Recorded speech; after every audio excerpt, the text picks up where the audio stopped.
Dans le monde, deux types de caféiculture sont pratiqués. D'une part, la caféiculture moderne, productive, hautement technicisée, que l'on peut facilement voir et identifier en parcourant les territoires caféiers.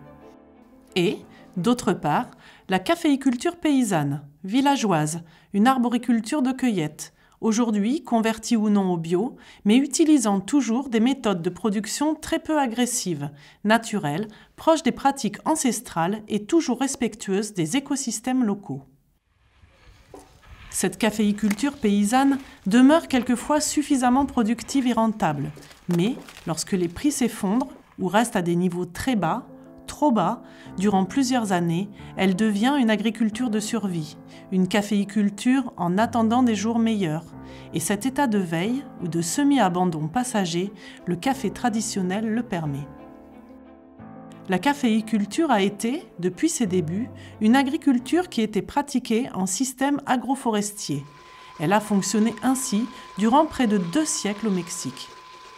Dans certaines zones caféières, comme les terres étaient naturellement riches, fertiles, le café a été une production très facile et rentable.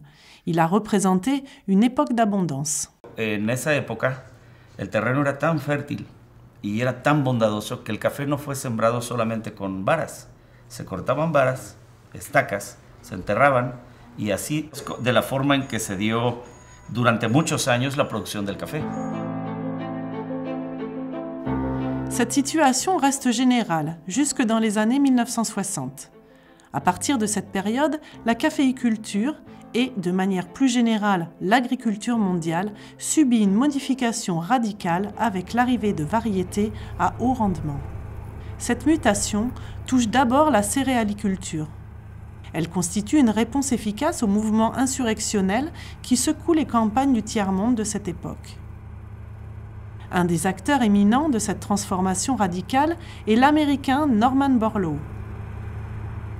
Considéré comme le père de la Révolution verte, cet agronome mène d'abord ses recherches au Mexique, à partir de la fin des années 1960, puis les étend à l'Asie durant les décennies suivantes.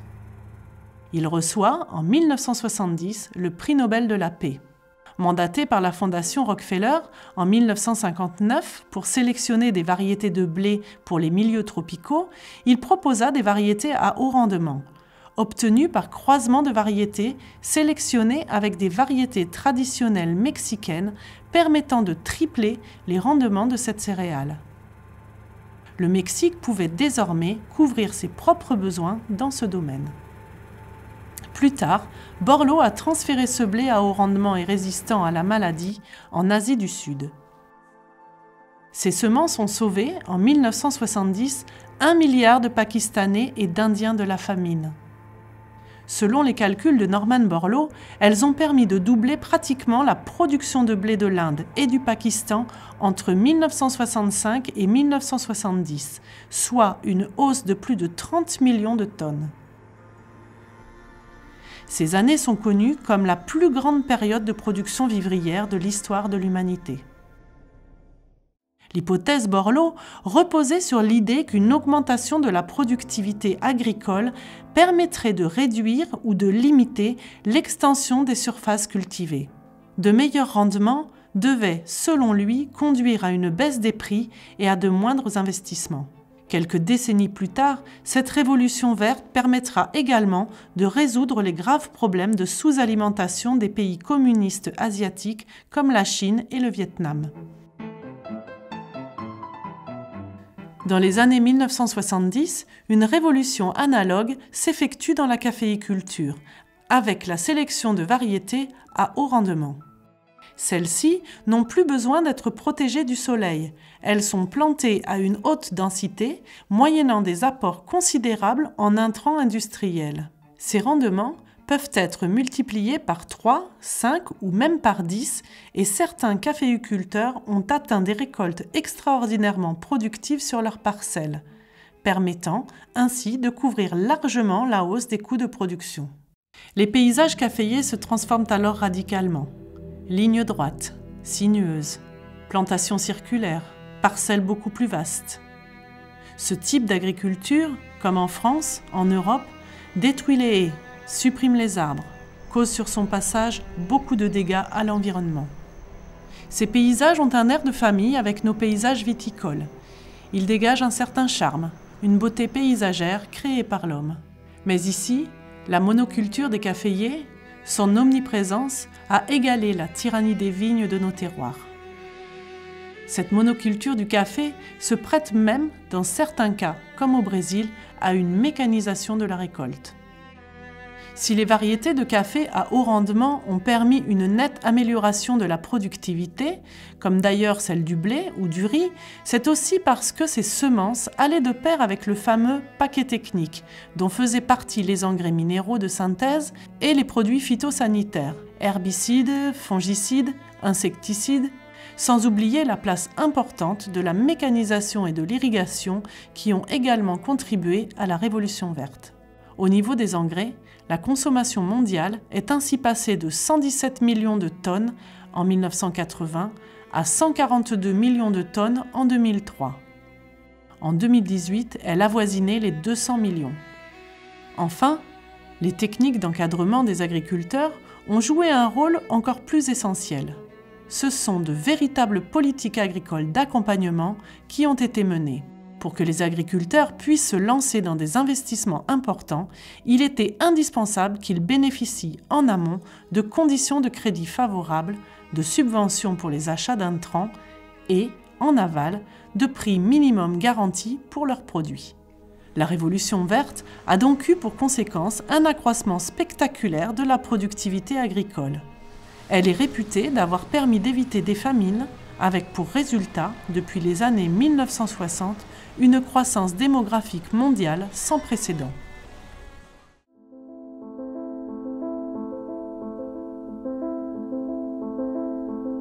Toutefois, qu'elles aient été développées au nord ou au sud, les agricultures impliquant un recours toujours plus important à des intrants d'origine industrielle ont été à l'origine de sérieuses atteintes à l'environnement.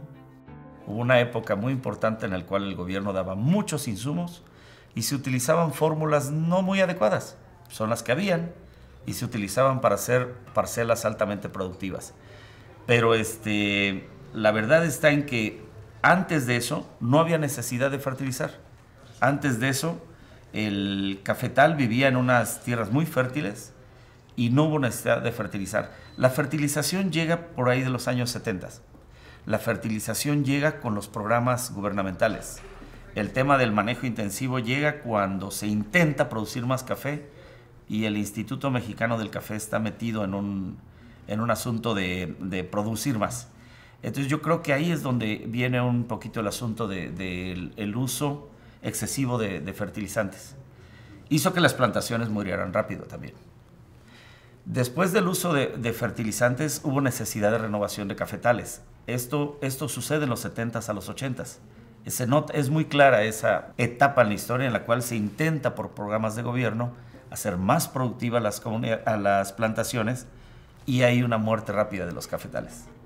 La révolution verte et les techniques productivistes qui en découlent sont aussi cause d'une pollution généralisée par les pesticides, d'une eutrophisation également généralisée, ainsi que d'une perte massive de biodiversité et d'agrodiversité, accompagnée de phénomènes de dégradation et d'érosion des sols, de salinisation, voire de perte de nappes phréatiques.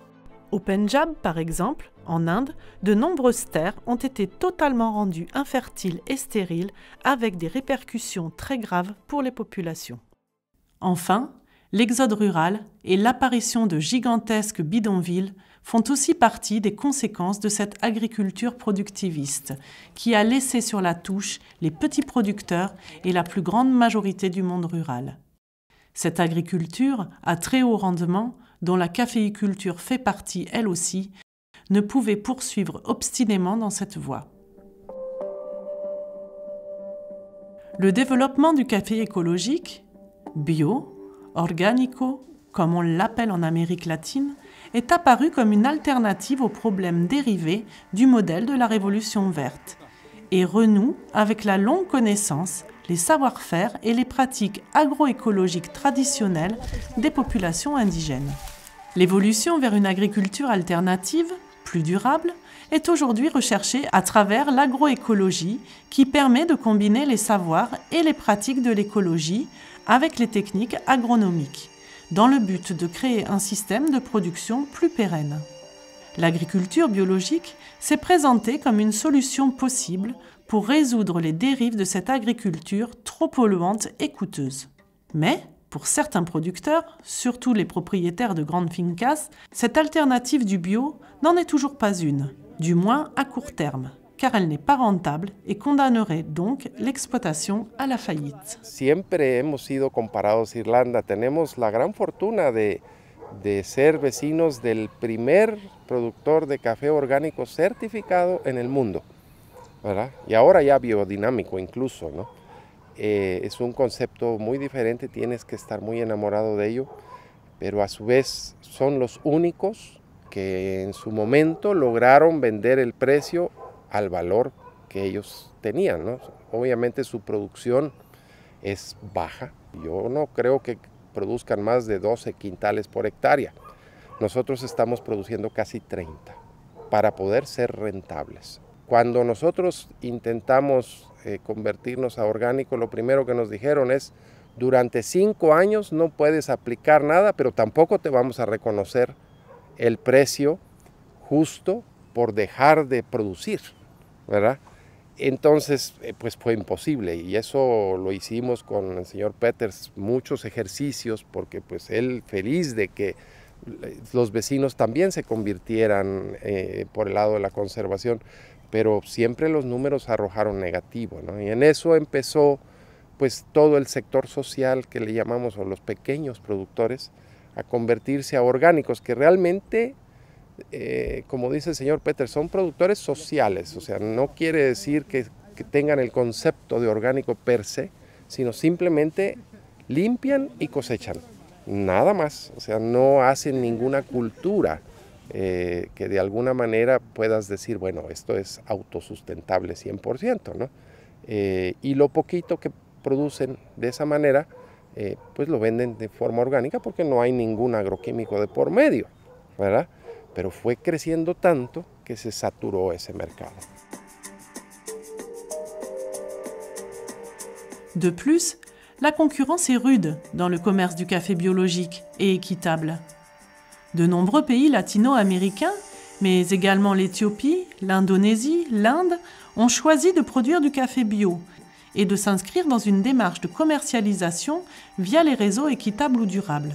Luego entró Perú, ¿verdad? Perú, para sustituir la coca, los norteamericanos aplicaron un programa de ayuda a sembrar café en vez de la coca para que no les llegara, y eso pues todos se volvieron productores de café orgánico allá en Perú, y eso demeritó más el precio, ¿no?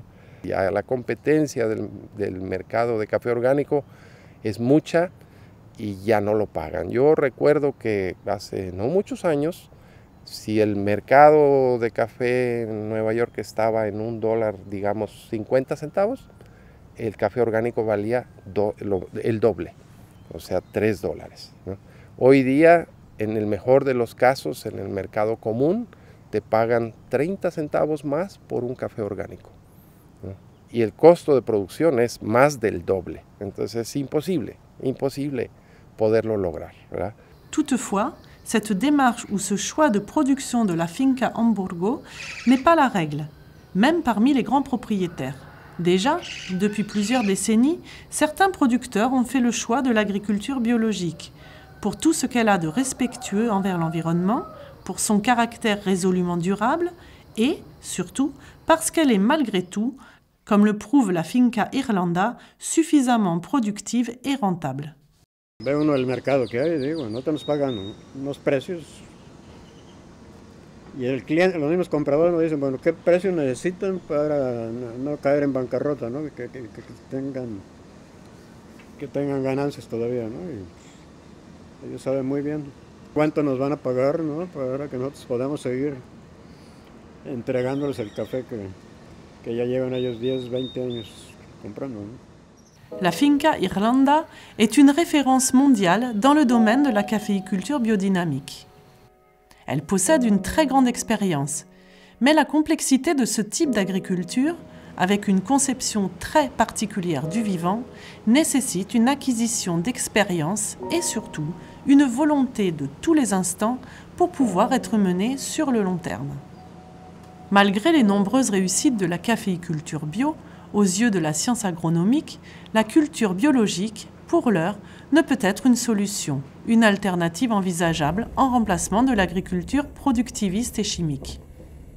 Poner los niveles de fertilización en café, hacer aplicaciones de 220 kilos de nitrógeno por hectárea al año, en hacerlo en forma orgánica, eso es muy complicado, pero sí en el largo plazo se pueden tomar muchas prácticas de que pueden ayudar a ir sustituyendo esos nutrientes que el café absorbe para la producción, pero no es tan eficiente como venir y aplicar un fertilizante.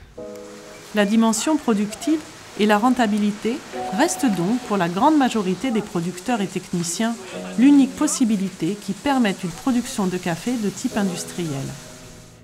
La lógica de la política agronómica está enfocada en el volumen. Todos los programas, proyectos, incentivos que hay al campo tienen que ver con producir más.